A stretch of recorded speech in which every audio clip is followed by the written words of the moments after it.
For holding, ladies and gentlemen. Welcome to today's Tivoli User Community Ask the Expert series.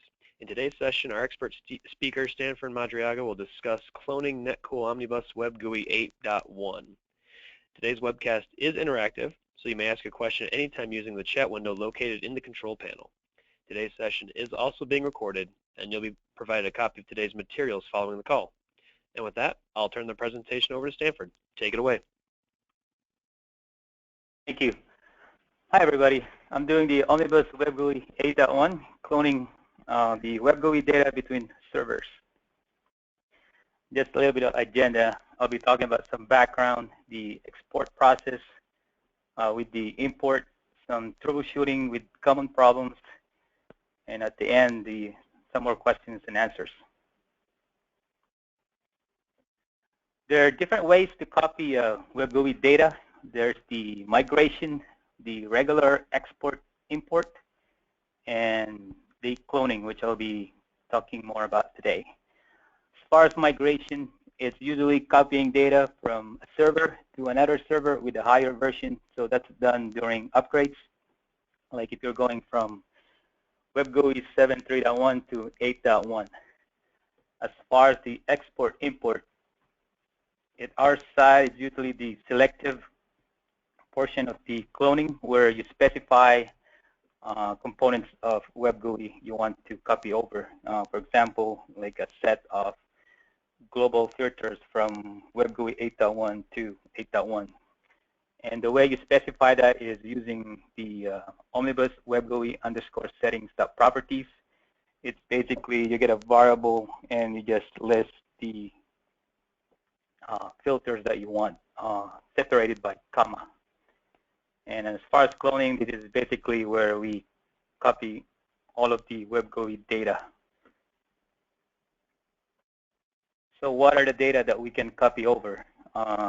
These are the filters, Web Gui maps, menus, the prompts, relationships, tools. Those include your CGI tools, your CGI.files, and Web Gui views. And here's another thing that's very important, your custom file or directories in the Web Gui _home and the one under the OMNIbus Web Gui.war.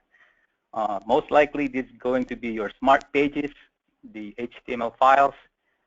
Since it copies any foreign files or directories in there, you don't want to be using those directories or backups, so you don't want your movies in there. So it's going to make the data.zip file very large. There's a few. The most important one is the version. You want your versions to be identical. The best way to get the Web Gui version is by going through the system information. As you can see, I have the latest Web Gui 8.103, which is a fixed factory. And then this one also has a test fix. When you compare the dash version, when you look at it, like when you do the IMCL output, it doesn't show the test fixes you have in there. So you want to check both.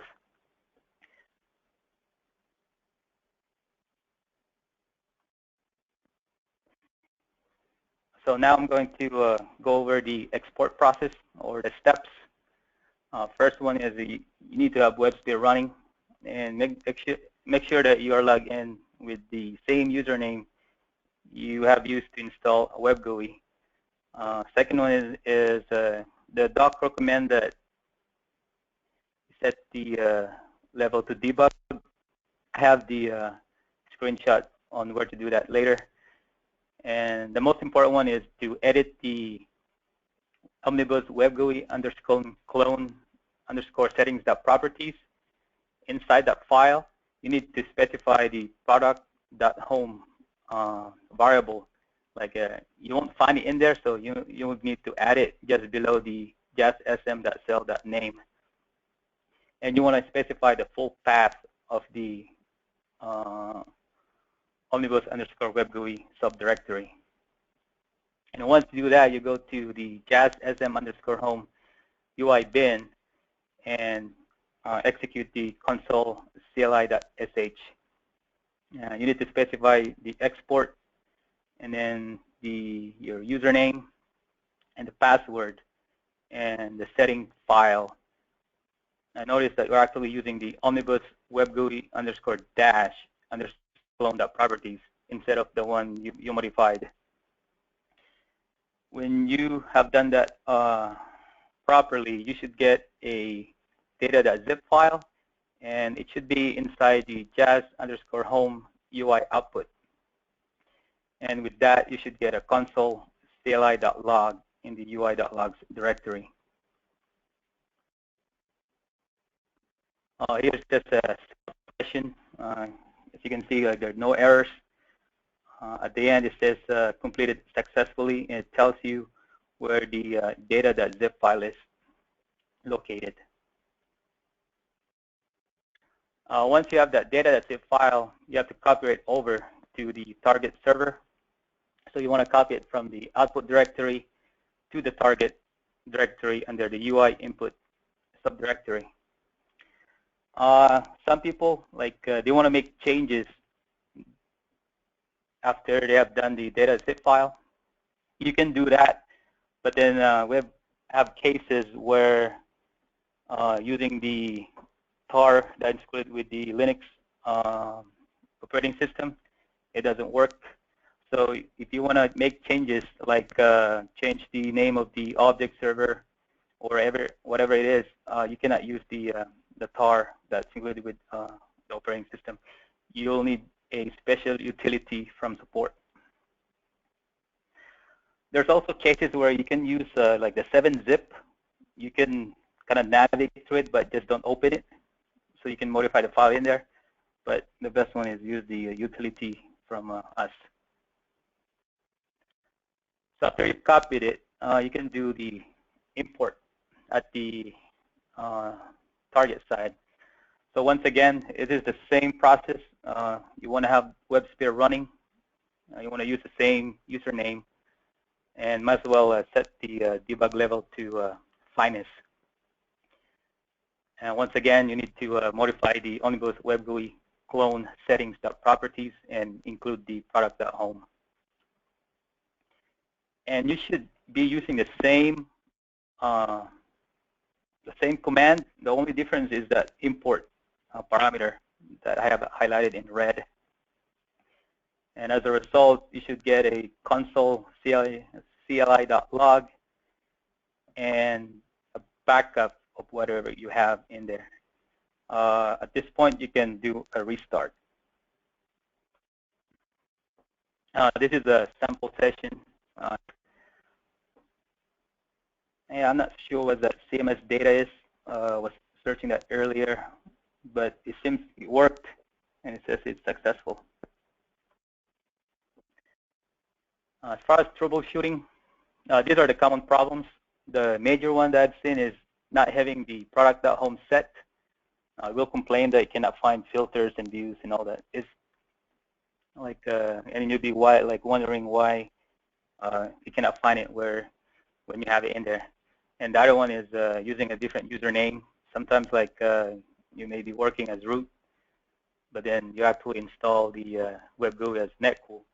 And then you'll try to do import or export with root, and you might get wrong permissions. And the other one is, like I mentioned earlier, is unzipping and modifying the data zip file without using the utility. And the other one is not restarting after import.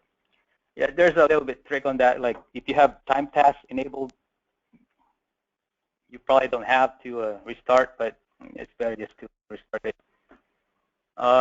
One of the recent problems that I've seen and one of my colleagues work on is we have found that, I don't know, I think it's just one case where the jar file is corrupted.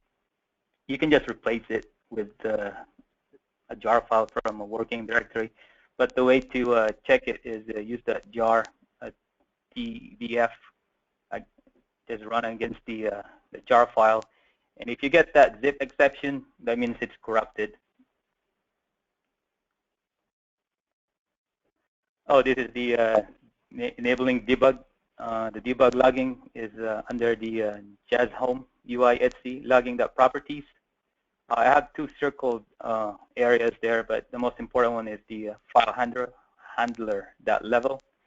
You want that in finest, and you don't need to restart on this one. At the bottom, console CLI.log. If you know if you're in finest mode, if you see those entries with the finest as a prefix. Okay, must gutter.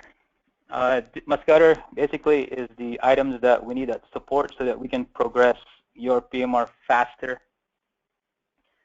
At the source, we need the user that you use, of course, your full version and the properties file, and the exact command that you use for export, and the console CLI.log and debug. And if you can provide us the data.zip. And at the target, it's the same thing. It's the user, full version, the properties, and the import command, and the log file in debug. Got some links here. The first one is actually a step-by-step, just like I did here without the screenshots. And the next one is the enhancement. Yeah, if you feel like our cloning, migration, export, it's not good enough, that's where you can voice your opinion, and maybe you can get a response there, and your enhancement request will be considered. Support doesn't handle this part, so we can advocate for you, but then you have to go in there and log it. There we go. Questions? We have one question. For the cloning within the same version, basically you install the same version and then clone the configuration. Is that correct? Yes. It's basically you're taking all your data from that source to the target. It's usually done when you're doing from a development server to a production server.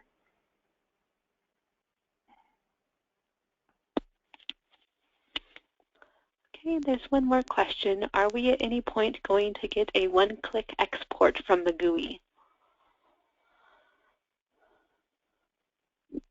Yeah, like I said, that's probably in the roadmap, but then if you want to formalize that, you have to go through that enhancement request. But yeah, that would something that I would really want to. Like Tip and Dash have that for their pages. So that is something that we've been talking at our Web GUI side. So if you want to log that, and we could have our L3s or product management take a look at it and really consider it.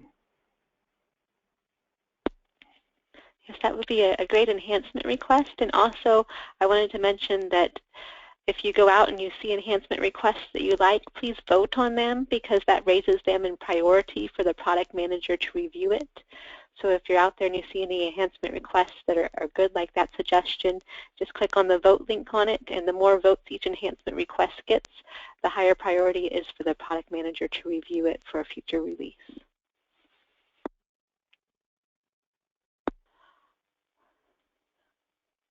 We have another question.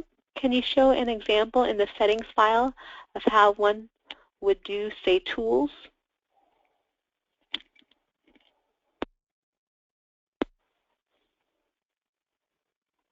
Was that back in the settings file?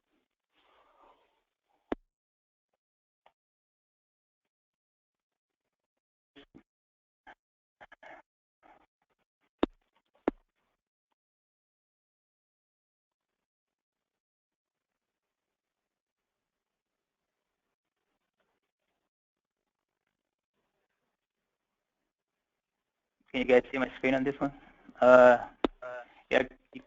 Yes. Yeah, you can see this. They're all commented out, but then you would take those pound signs, and as you can see on the input and output, you can see that those are tools right there that acknowledge and delete.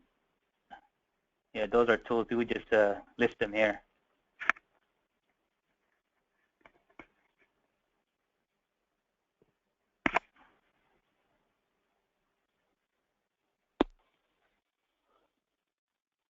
It's hard to see with the colors, but if you can see it, it just says, Stan, could you take out the comment and maybe it would turn white so we can see it a little better. Oh, yeah, that's a good suggestion. Oh, there you go. That shows up better.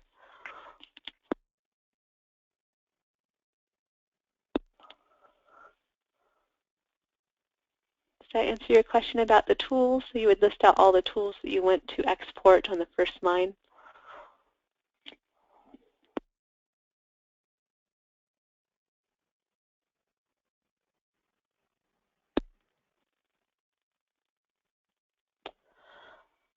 Gaurav is looking at the file and it's not in the same format. It could be in a different format if it's a different version of Web Gui. This is from Web Gui 8.1.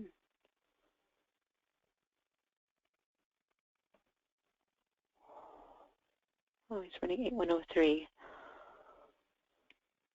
Yeah, this one is 8.103 as well.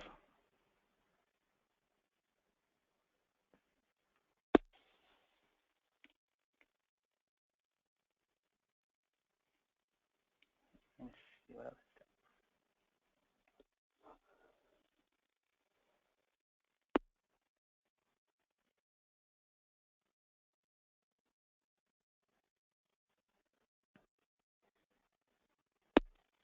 Okay, it's the same version of 8.103. I may have opened the wrong one. Let me see.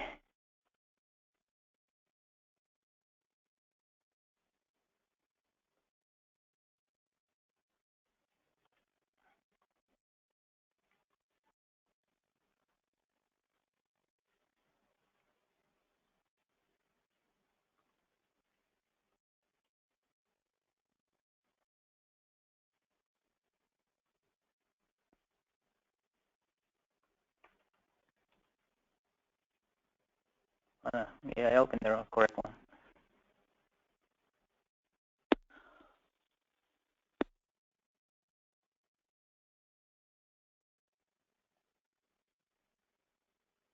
Yeah, you can send me your file after, and I could see it and see what's wrong. But it should be the one in Web GUI integrations, export import underscore tool. Let's see. Okay. And it has the export tool plugin, .input, and .output.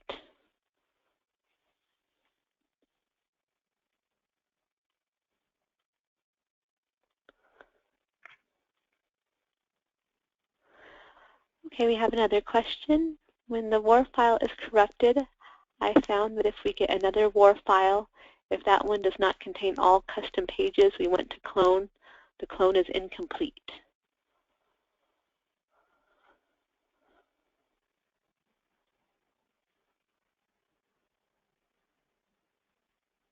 Christina, can you repeat the question, please? Yes, this says, when the WAR file is corrupted, I found that if we get another WAR file, if that one does not contain all the custom pages we want to clone, the clone is incomplete. If the host name of the Web GUI server changes, is there any formal process to make all the updates?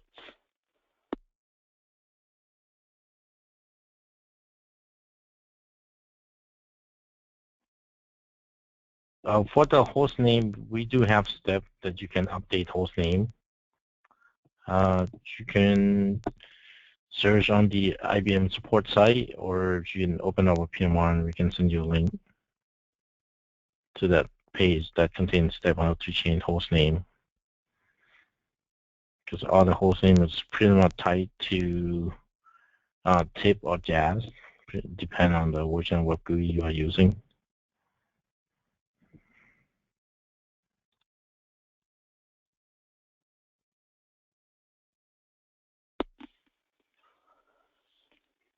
Okay. Yeah, as far as the Wi-Fi corruption, I haven't heard of that one. So it's like it's something that we could investigate.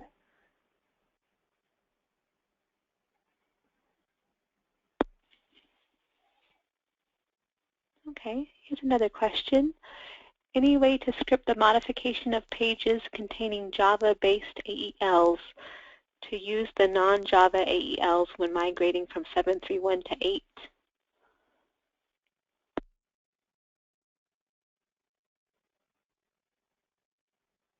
Right now, there's no. In the future, we do have plan to include option to have non-applet plugin for AEL, but currently we don't have that option. Yes, like as far as the future, like the move, like the effort is moving toward the event viewer, like until it gets to the point where it has all the functions, as in the EAL. The EAL will be around for a bit, but then right now everybody should be trying to use the event viewer because it doesn't use the GRE. Like it's I think it uses JavaScript.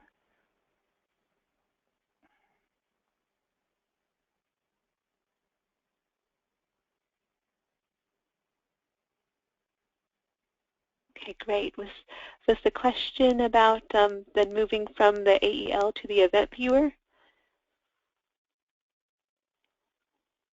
Yes.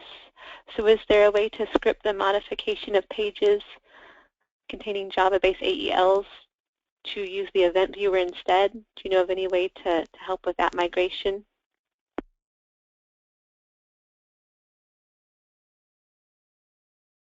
Let's see.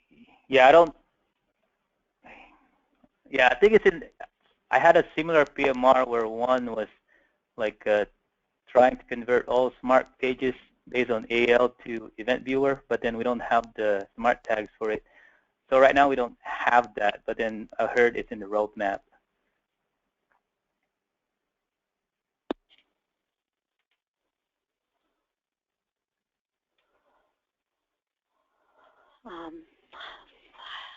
We don't really have an idea of when it would be available, but if you'd like to open a PMR, we can check with the product manager.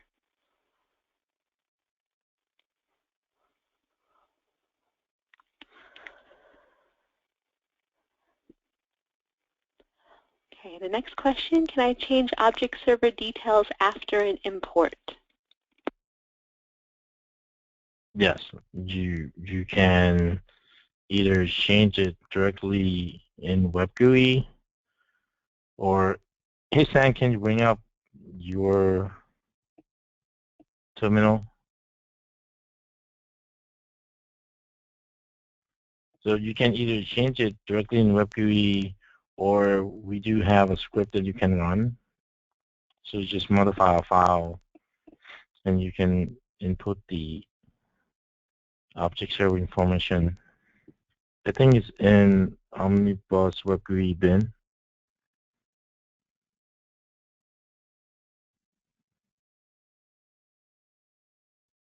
Yeah, so so this one is the data source definition that you can also change the object server information.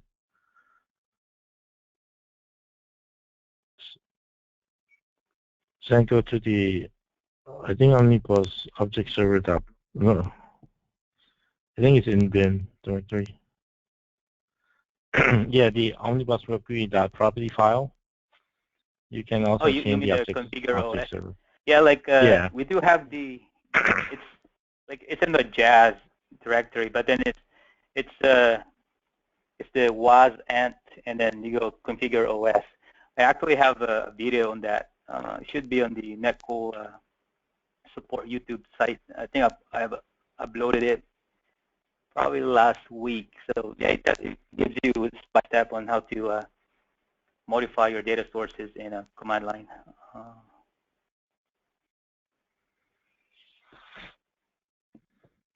Yeah, I think it's something like this, like was and like configure OS. But then like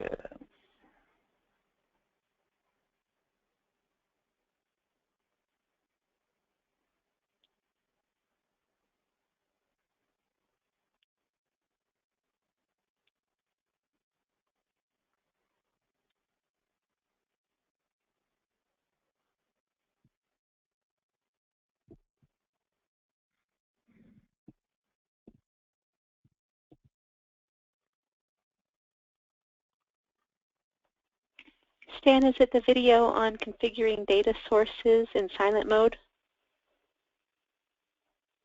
Yes, that's the one. I'll send a link to it to everyone.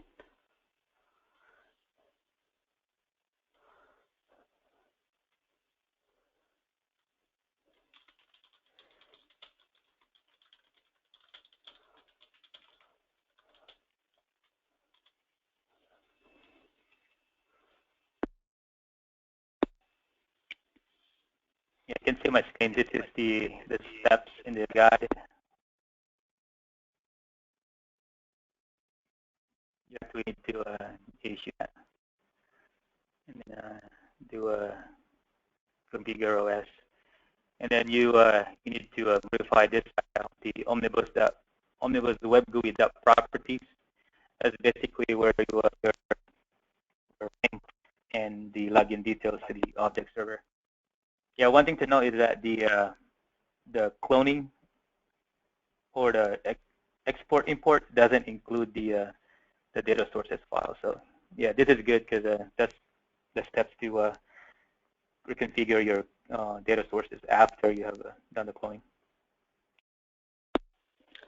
There's a question related to this. If I want to clone my dev to QA environment and the data source name is different, will the cloning still work? Yes, it will. But then when you try to load your EA, your event viewer, you might complain. So it's like you could do the modifications right before you do the import and modify the instances for the object server name. And yeah, you'll need to get that utility to unzip and zip the data.zip file.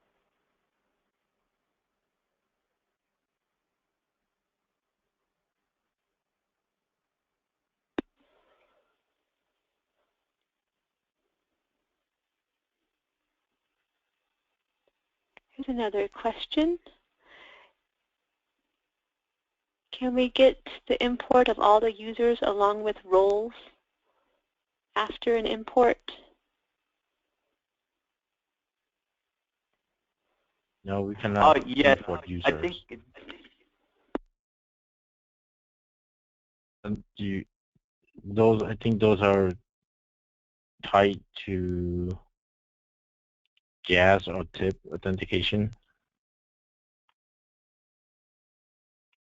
So when you run the import, it import role, but user is not getting imported. You have to set those up as authentication. yeah, like I think what Dan is saying is that the association, the rules, and the users, they'll be in there. But then you would have to set up your federated repository and stuff.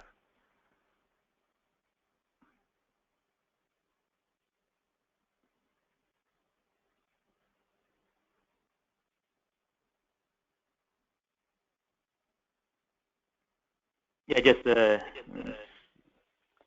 just another off topic on this one is that sometimes like when you're switching like authentication from object server to LDAP, sometimes you get remnants of the roles association, and our tip or dash team also has a tool that would clean those up.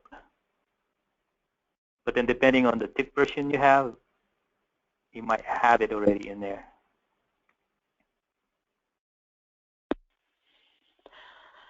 That just clarified that you can't get or import all of the users. You can only import the roles associated with the pages, no users themselves.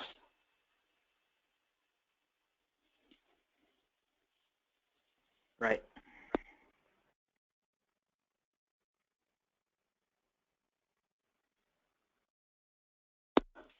Okay, if anyone has any more questions, please go ahead and type them in the chat. I have a few questions that were asked before the session today.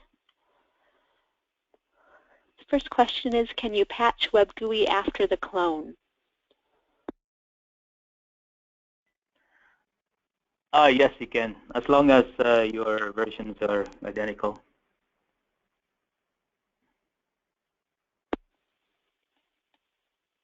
Okay. The next question is a question on migrating.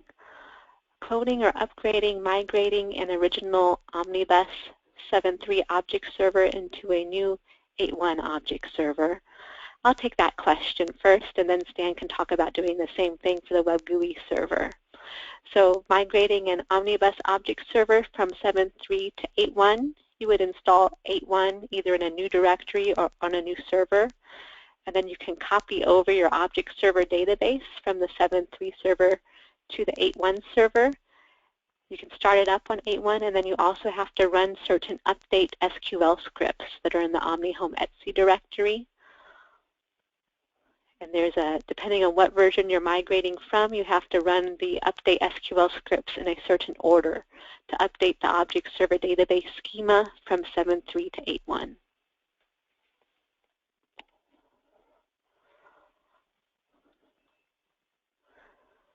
Stan, can you answer the same question on how you would migrate from Web GUI 7.3 to 8.1? Yeah, from 7.3.0, that'll be more involved because you would have to get to either 7.4 or 7.3.1 first, and then do the regular export and import. But then if you're coming from a 7.3.1, that'll be depending on the tip version that you have.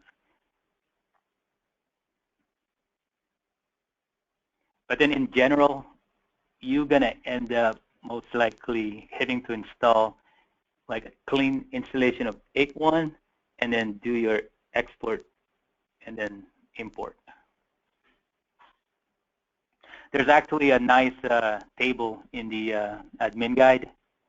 I have it on the screen. You guys can see my screen.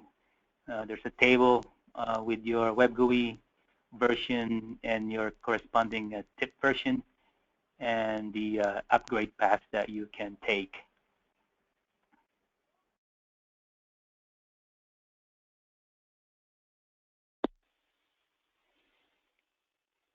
Okay, great. Phil Stanton had a question. Phil, you're unmuted now if you'd like to ask it.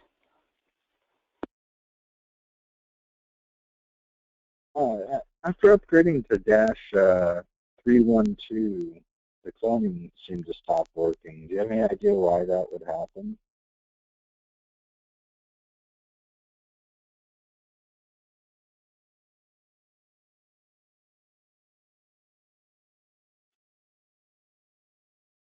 I think that was part of the Jazz 1.1.2.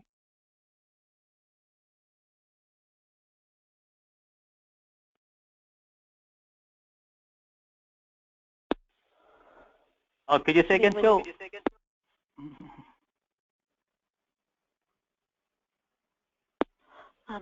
After upgrading to dash 3.1.2, the cloning stopped working.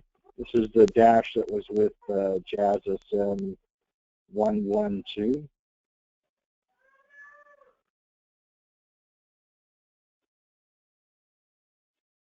Does anyone know of any known issues with the Web GUI cloning? Yeah, I haven't experienced that one, but in a, let's see.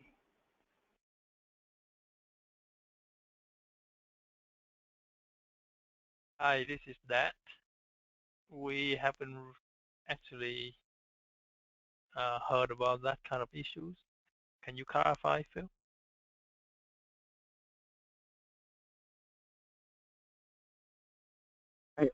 I guess what I'm wondering is after I upgraded dash to 3.1.2, is it still supported? Yes. There's no reason why not. What fix back of Web GUI do I need for that?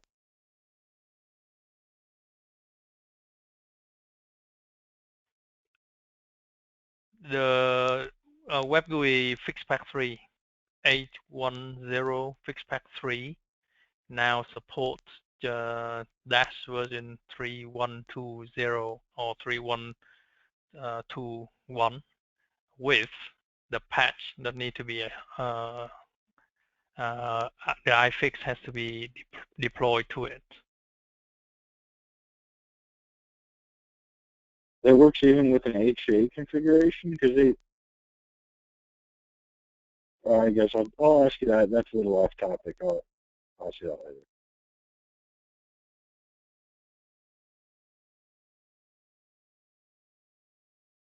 Okay, we have another question. If the DB2 configuration repository database is used to keep two Dash web GUIs in sync, does this replicate all pages, views, filters, users, etc.? If so, is there a way to use the DB2 database data to clone from a test to a prod environment?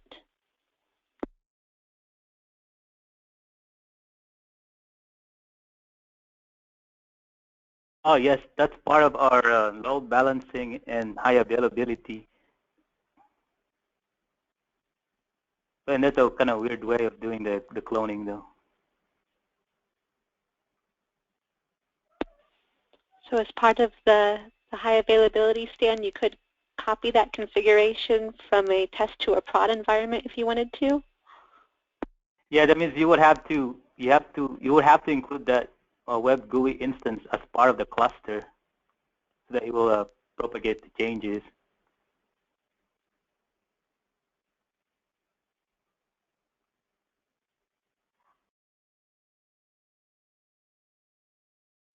Hi, this is Daphne here. Just to answer that question, if you cloning from the backend DB2 to DB2 and then restart the server so that it goes from DB2 to the web GUI nodes, that is it's a known tested way as far as L3 or web GUI L3 is concerned. So it's probably high risk. So the normal way is to clone on the web GUI and tip server side, and then restart the server. So it may be possible, but it's very hacky, so not recommended.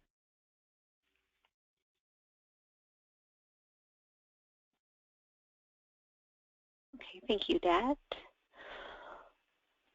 Another question that we received ahead of time. During the import-export, are we able to migrate custom folders, pages, and widgets?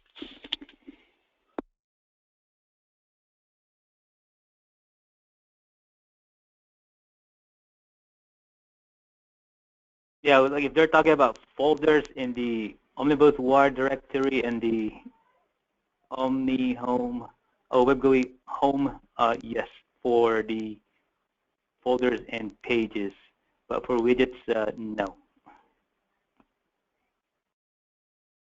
Those have to be done to gas import and export.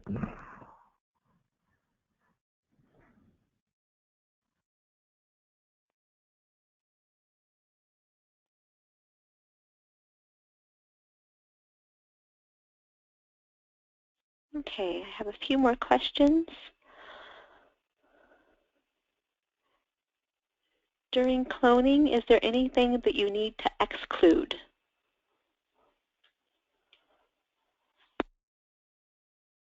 Yeah, from my test for 8.1 to 8.1, there's nothing to exclude. And if there is, it's probably inside one of those properties. But if you're coming from a 7.4 to 8.1, you may have to exclude plugins, especially if you have applications. Yeah, that's the tricky part, is to know which one to exclude. And then there's a command that you could use to list all the plugins that you have. And then you would just basically try to go through the errors and try to exclude one by one.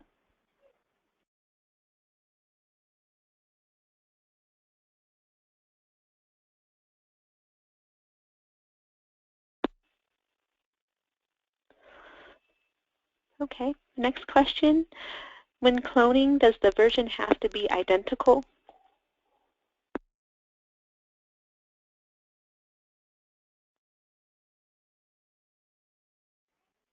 Yes. I mean, it will go through. It will not complain, but then there might be fixes that you want on other fix packs. So in the spirit of cloning, you want everything to be identical.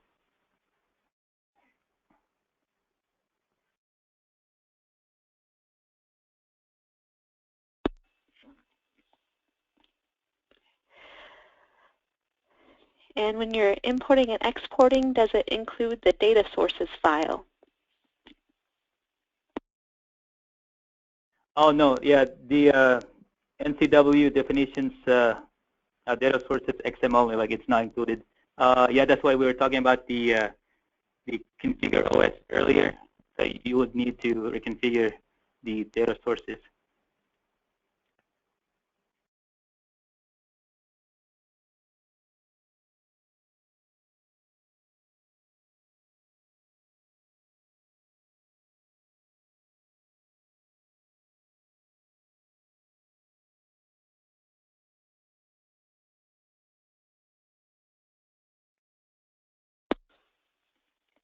Are there any other questions?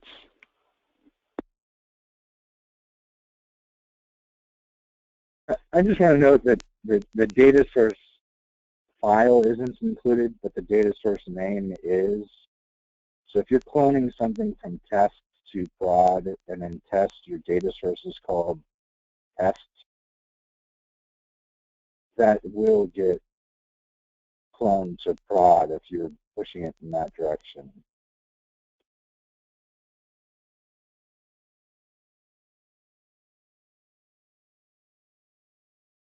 Cool. Thanks, Bill.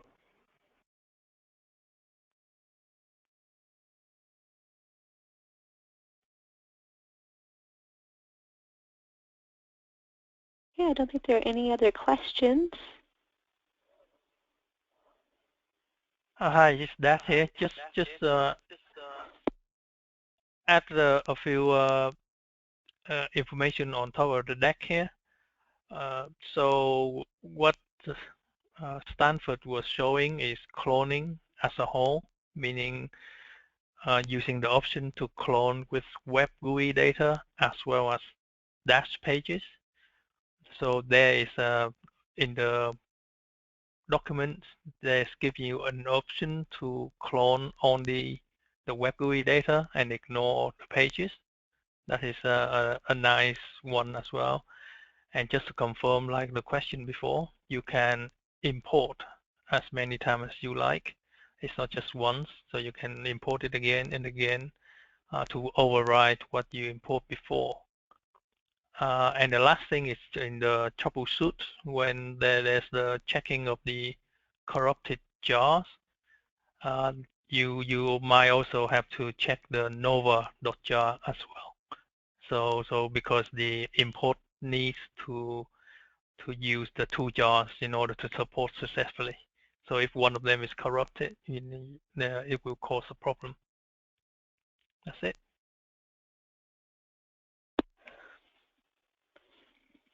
Thank you, Dat. There's one more question. So taken from what was said about the data sources, should the best practice be to keep the same name of the data source across your environment between a test and production environment?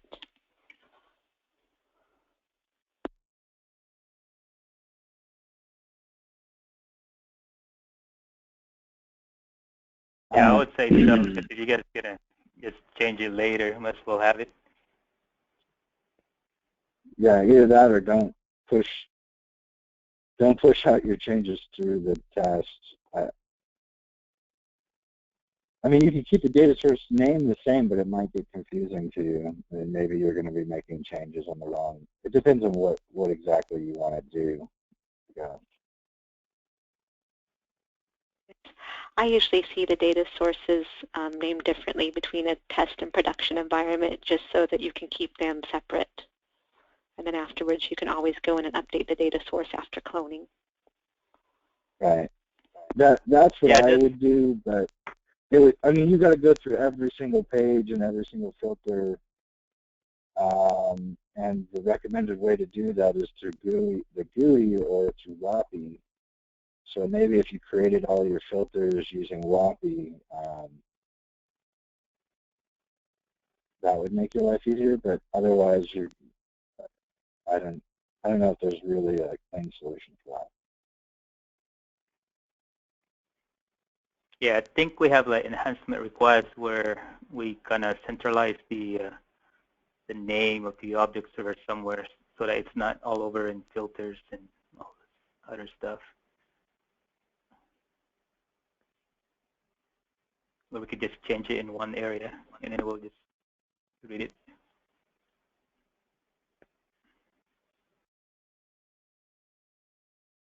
Yeah, if it was just in one properties file, that would be awesome, but it's like wrapped into Dash and into little web GUI components and it's in too many different places.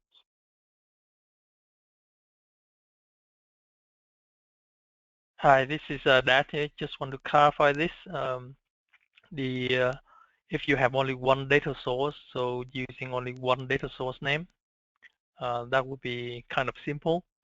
So you can have either keep the same name before or after the import, export, or cloning. Now, if you have a multiple data source, that would be complicated because currently the data sources are linked to the filters. So because yeah, in your source filter, you might have some source that use one or more data sources from your source system, and when you import it to the other side, it's going to be confusing if you're not prepared that beforehand. So this needs to be very, very carefully done because there's a lot of options going on here. It's not easy to push it, to a new property files in order to enhance and get this to work out of the box. So yes, it's a difficult topic to work on, but then one have to be very, very careful to get this correct. With the production environment, usually have multiple data source and things like that. So keep it simple, or you have to do it correctly and check before that. So it's recommend to ensure the source and the target data sources are matched, and then do the import. That would be better. And just to be careful, just to note is the data source names are local to Web GUI only, not like the object server's data source name. So for example, you can define in the NCW data source definitions file, you can call it OMNIbus 123, where it doesn't have to match with the dataset name of the object server. It's called ncoms or something.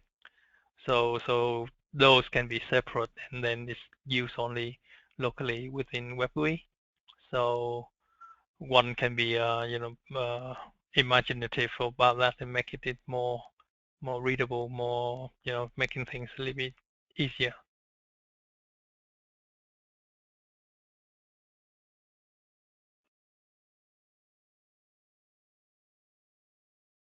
Okay, thank you, Dat. Another question, what is the difference between the export wizard from the GUI and the command line? Is there any difference between exporting from the GUI or the command line?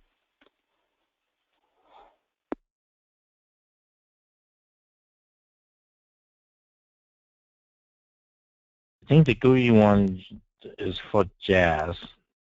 The import and export for Web GUI is only available from command line.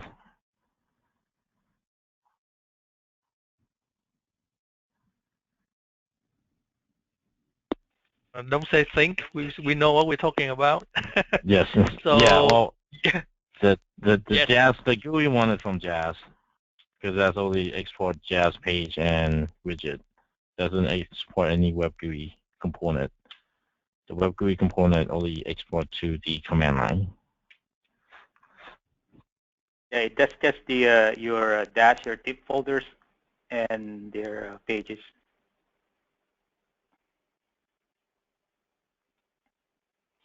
Okay. Here's another question back to the high availability. Is cloning possible in HA?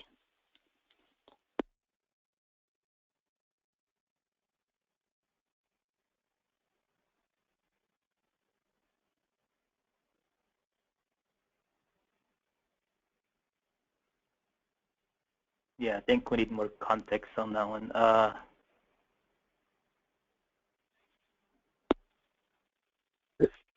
think what I mean is, like, when you're in an HA cluster and the node is joined, can you run an export cloning commands on that node and get your data?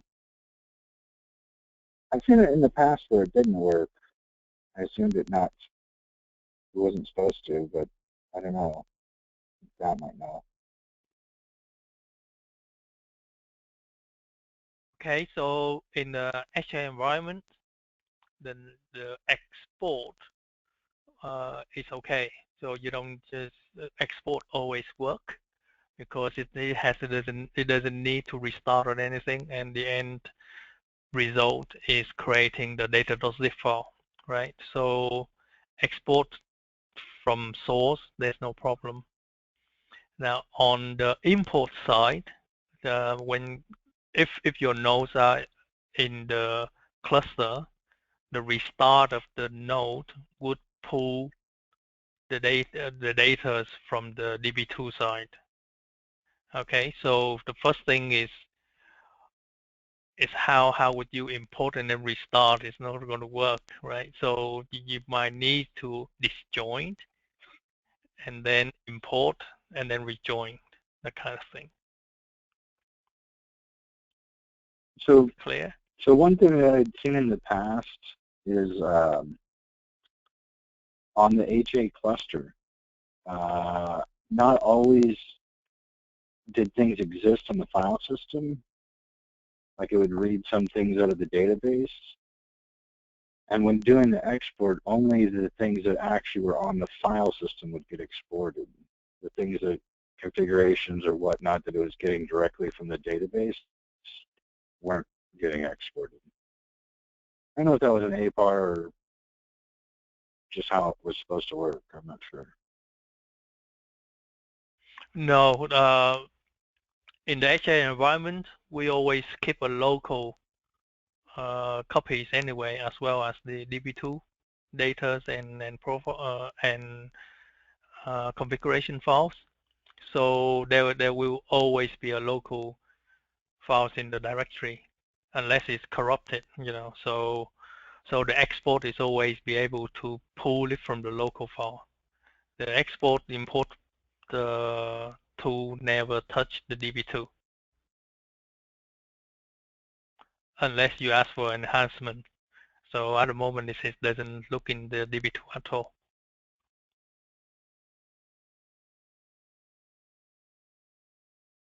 I was probably thinking of an older version.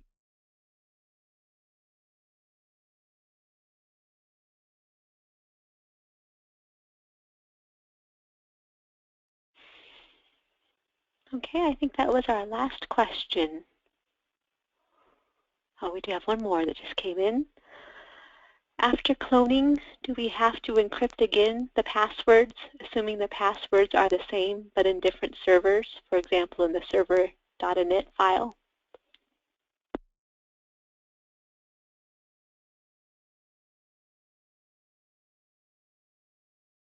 Yeah, I don't think there's any password in the server.init file.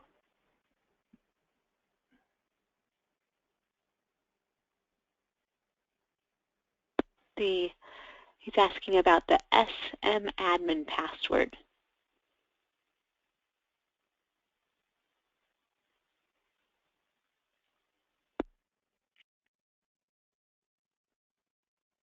Yeah, the SM, exporting cloning doesn't touch that part. Go ahead, Tan. no, I was going to say SM admin password stay the same on the server. So is your SM admin password from the export server is different than the import server, then that password stay the same. WebGUI didn't touch those. Those are strictly on the JAS side, and we don't modify user password information.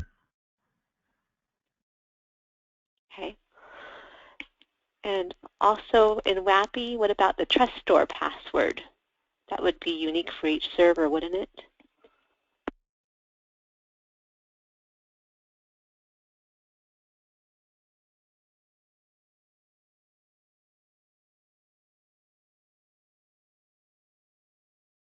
Yeah, that I haven't tried, so anyone can jump in.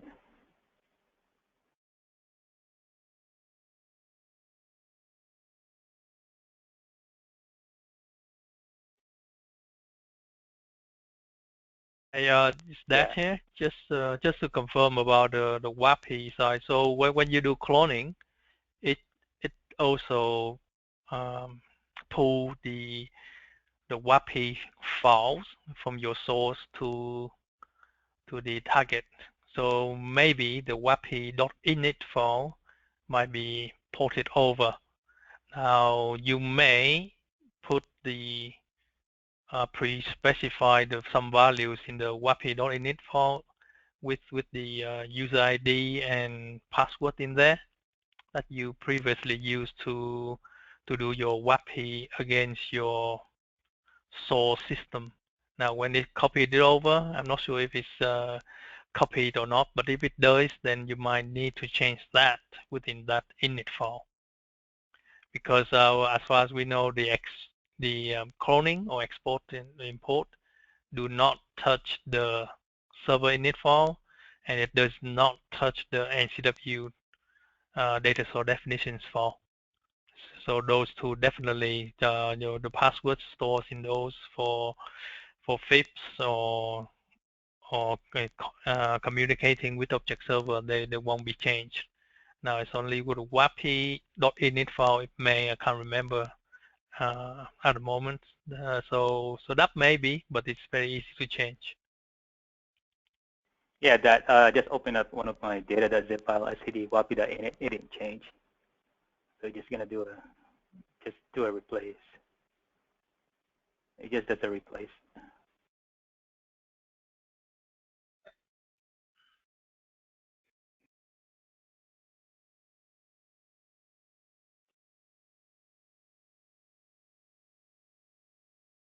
Okay, are there any other questions?